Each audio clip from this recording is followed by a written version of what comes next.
This is the Galaxy Note 9, an incredible device that checks nearly every box for the perfect smartphone. But in order to get all of those checks, you'll need to write a fairly big one yourself.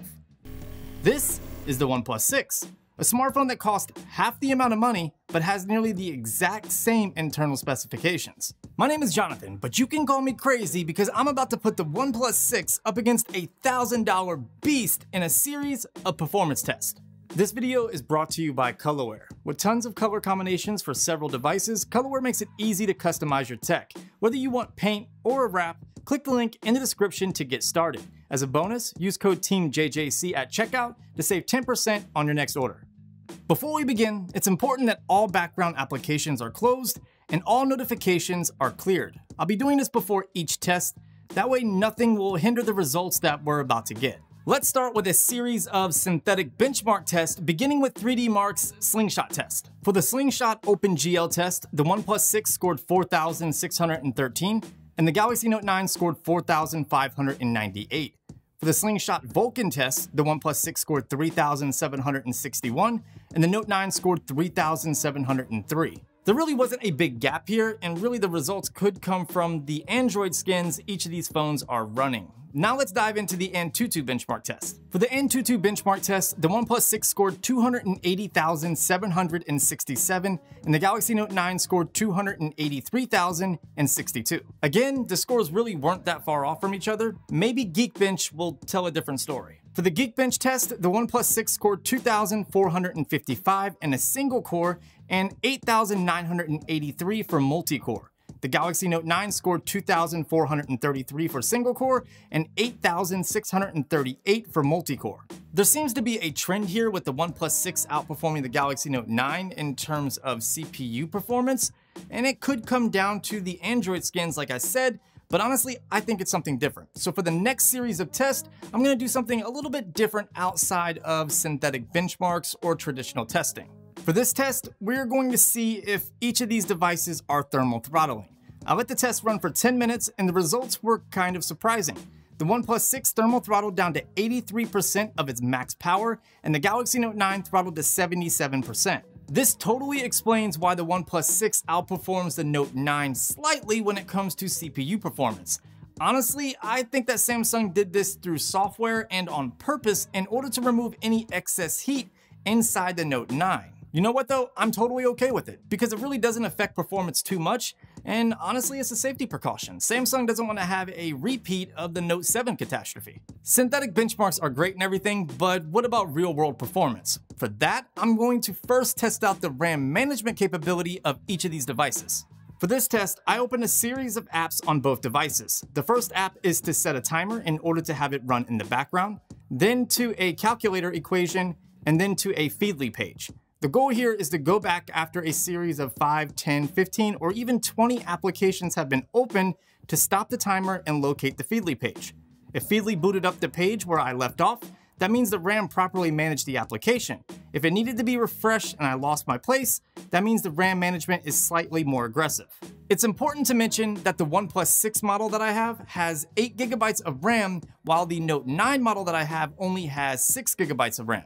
After I ran this test several times, the OnePlus 6 was able to store around 15 applications, while the Galaxy Note 9 stored 21. This actually came to me as a shock, since technically the OnePlus 6 should outperform the Note 9 because it has more RAM, but obviously that's not the case. Samsung has done a fantastic job with the Note 9 in terms of its ability to stash background applications for advanced multitasking.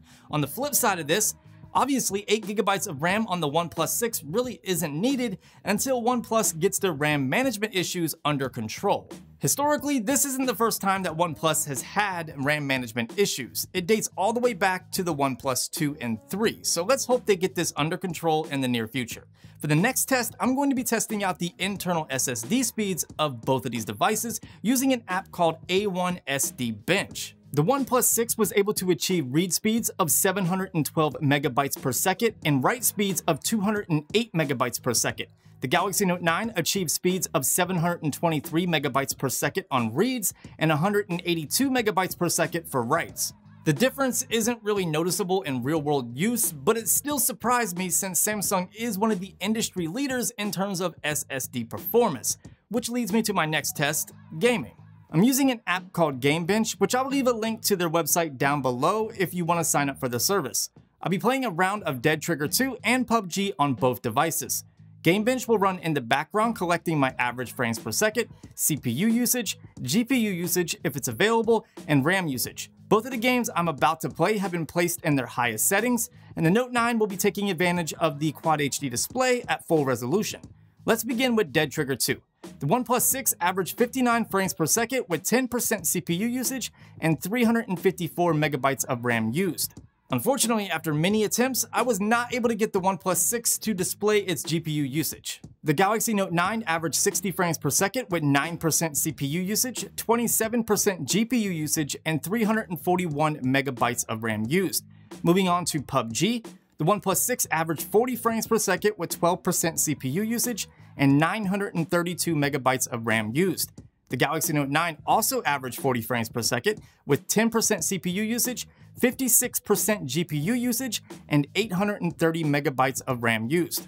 This is quite impressive for both devices if I'm being honest. On one hand, we have the OnePlus 6 coming in at half the price of the Note 9, but performing nearly identical in terms of raw performance as the Note 9. On the other hand, the Note 9 has less RAM, but it has a larger display, has a higher resolution display, dual speakers, and many other things that consume more power, and even though there's more power draw, it really doesn't suffer from any performance hits, which is fantastic. It's also important to mention that the OnePlus 6 gets significantly hotter than the Note 9, and I think this is due to the new cooling system that Samsung talked about during the presentation. Both of these devices are excellent and pack a ton of power.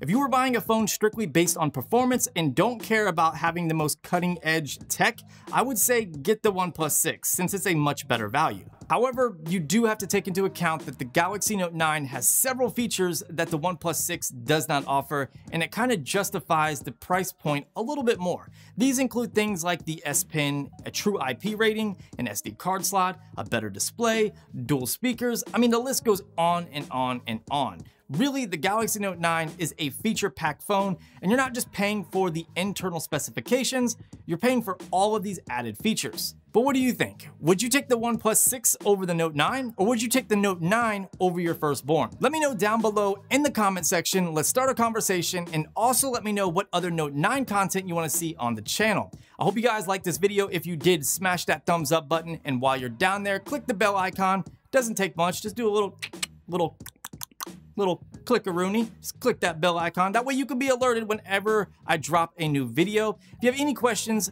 contact me on social, or you can leave it down below in a comment, but I prefer social. It's just easier for me to respond that way. And yeah, I'll talk to you guys in the next video. You better off running with the bulls and running with that bull.